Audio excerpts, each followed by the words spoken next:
बिस्मिल्लाहिर्रहमानिर्रहीम। शुरू करता हूँ अल्लाह के पाक नाम से जो बहुत बड़ा मेहरबान नहायत रहने वाला है। दोस्तों, बहनों, भाइयों, बुजुर्गों, अस्सलाम वालेकुम। तारीख़ इस्लाम की 245 नंबर किस्त में हम आपको खुशामदीद करते हैं और इसमें आप बयान करेंगे उस वक़्त के मक्का और मदीना के हालात का। मदीना में मोहम्मद बिन हसन बिन जाफर बिन मूसा का काज़म और इनके भाई अली बिन हसन ने एक दूसरे के खिलाफ रकीबाना खरूज किया। हुकूमत का रोब उठ चुका था, हर जगह खाना जंगियों का बाजार गर्म था। इसी सिलसिले में मदीना मुनव्वरा के अंदरून इन दोनों भाइयों ने एक हंगामा बर्पा कर रखा था। बहुत से आदमी तरफेन से मकतूल हुए। एक महीना तक सन 277 में मदीना मुनव्वरा के अंदर नमाज जुमा अदा नहीं हो सकी थी। इस किस्म के हालात मक्का मुकरमा के भी थे। मक्का मुकरमा में यूसुफ बिन अबी अल-साज आमद था। इसकी जगह दरबार खिलाफत से अहमद बिन मोहम्मद ताई को संत हुकूमत मिल गया। अहमद ताई ने अपनी तरफ से अपने गुलाम बदर को अमीर हज्जाज बनाकर भेज दिया। यूसुफ ने मुकाबला किया। मस्जिद बैतुल हराम के दरवाजे पर जंग हुई। यूसुफ ने बदर को गिरफ्तार कर लिया। बदर के लश्करियों और हाजियों ने मिलकर हमला किया और यूसुफ को गिरफ्तार करके बगदाद भेज दिया और बदर को आजाद करा लिया। गरज जिसकी लाठी इसकी भैंस का मजमून था। उस वक्त खलीफा मोतमद बिल्लाह बराए नाम ही खलीफा था। उस वक्त इसका भाई मौफक अपनी बहादुरी और दानाई के सबब तमाम अमूर सल्तनत पर हावी और काबज और मुतसरफ हो गया था और यूं समझना चाहिए कि मौफक ही खिलाफत कर रहा था, अगरचे वो बाकायदा खलीफा ना था। मौफक वली अहद भी था, जैसा कि हम पहले बयान कर चुके। इससे बेशतर तुर्क सरदार दरबार खिलाफत पर काबज और मुस्तसरफ और अरसा दराज से स्याह और सफेद के मालिक चले आए थे। मौफक ने काबू पाकर इन तुर्क फौजी सरदारों के जोर को तोड़ दिया और खुद काबज और मुतसरफ हो गया। चूंकि मौफक ने जंगियों का जोर तोड़कर इनको निस्तो नबूद कर दिया था, इसलिए इसकी और इसके बेटे मुतज़द की कबूलियत आम मुसलमानों में बहुत बढ़ गई थी। तुर्क सरदार जंगियों के मुकाबले में हमेशा नाकाम और मगलूब होते रहे थे, इसलिए इनको भी मुखालिफ का हौसला न रहा था। मगर चूंकि सुल्तनत की चूल चाल पहले ही ढीली हो चुकी थी और आबो हवा बिगड़ चुकी थी, लिहाजा तौफुल मलूकी का बाजार ज्यादा ही गर्म होता गया और इन ताकतों को जो अरसा से परवरिश पा रही थी अब अपनी जगह खुद मुख्तारी का ऐलान करती खड़ी हो गई। दबाया न जा सका। ताहम मौफक का वजूद दारुल खिलाफा में बहुत गनीमत था और किसी को इतनी जुर्रत ना हो सकी थी कि खुद खलीफा की क़यादत से इनकार कर दे या खुतबा में खलीफा का नाम ना ले। मौफक जब फारस और इस्फहान से बगदाद वापस आया तो दर्दुल नखरस में मुब्तला हो गया। हर चंद इलाज किया, आराम ना हुआ। 22 सफर सन 278 को फौत होकर रसाफा में मदफून हुआ। अगरचे खलीफा मोतमद मौजूद था, मगर इसकी हैसियत एक कैदी से ज्यादा न थी। असल खलीफा मौफक ही था।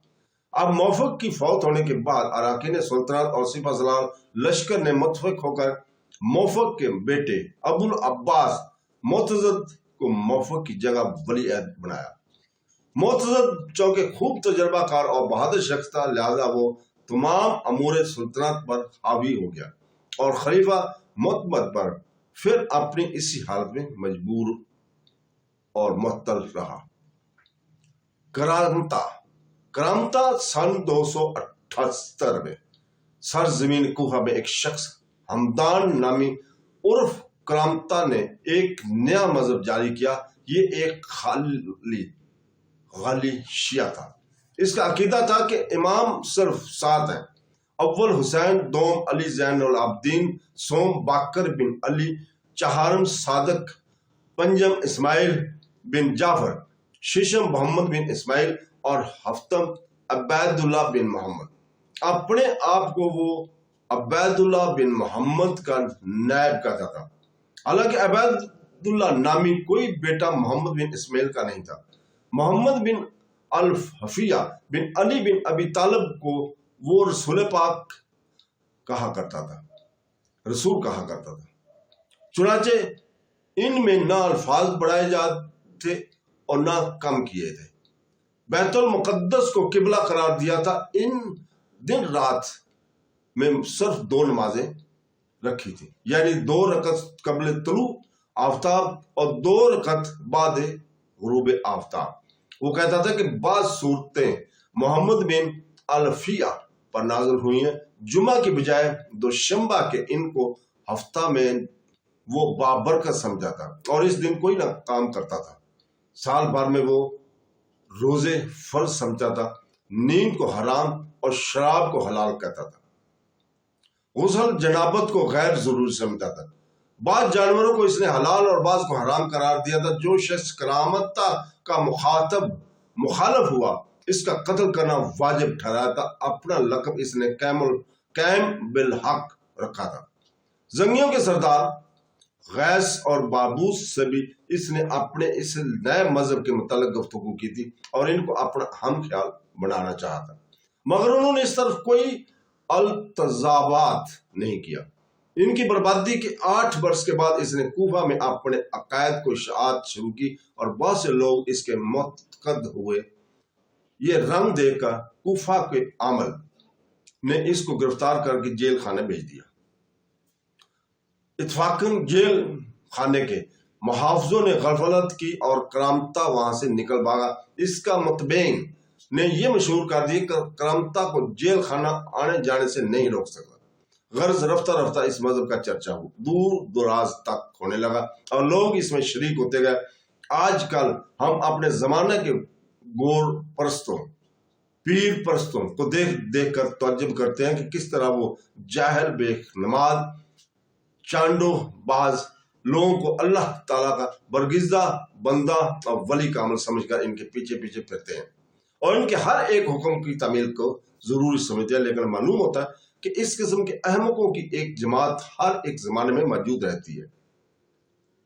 हमारे शहर नजीबाबाद में एक शख्स रहता है। शहर की पेशावर फाहिशा औरतें जो नाचने गाने का पेशा करती हैं, हर जुमेरात को इस मकान में आकर अपना गाना गाया करती थी और अवारा मजाज नामवर नौजवान को वहां इस हया सोच इखलाक कश जलसा में बदचलनी की तहरीक का मौका मिलता रहता था।